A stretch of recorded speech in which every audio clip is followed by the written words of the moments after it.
Scoria facility. So your comms team have been fantastic at keeping your users or your contacts appraised of how that's been going. I've followed you through the commissioning phase of your wash plant facility, and it looks like it's fully operational now, and you're shifting good volumes of material. Can you tell us a little bit about that and the process that you guys had to go through, and what hurdles and what challenges you came up against relatively setting up a new facility, getting the permits in place, commissioning the kits, and then coming to full operational facility now? Absolutely. And look, this was the first business acquisition that we made back in 2023. And what a journey with this one. It was a fantastic site. We purchased the business from TH Deuce and Sons. The site itself was a former waste transfer station and permitted landfill. It was one of those sites that come from a lovely family. They're lovely and very well respected in the Cornwall area. But it was their time to move on, and they wanted to move on to pastures new.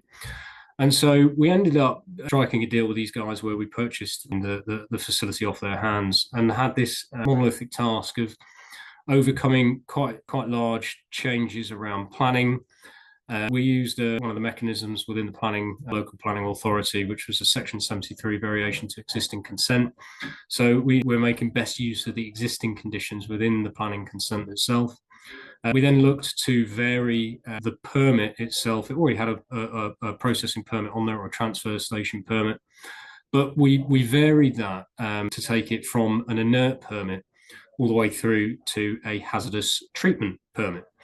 And so if you know a bit about the Environment Agency, which I'm sure you will do well, but for our listeners out there, transitioning from what is in a standard 75,000 tonne a year inert or treatment permit or transfer permit to a HAZ waste treatment permit is quite a large process. So there was a huge amount of design that went into this, everything from the infrastructure, water containment, processing facilities, the actual hazardous waste treatment process itself, water management, water monitoring, and several other aspects to this that took a considerable amount of design. And not to mention the infrastructure that goes into this. It was a fantastic plan, Terex by design, with a French MS water treatment system and pressing system. And it's working really well. And we purchased the asset and closed the deal on buying the business in basically October 2023.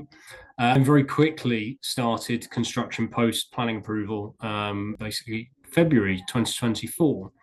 And so 2024 was all about the redesign and construction and commissioning of the plant that you see today.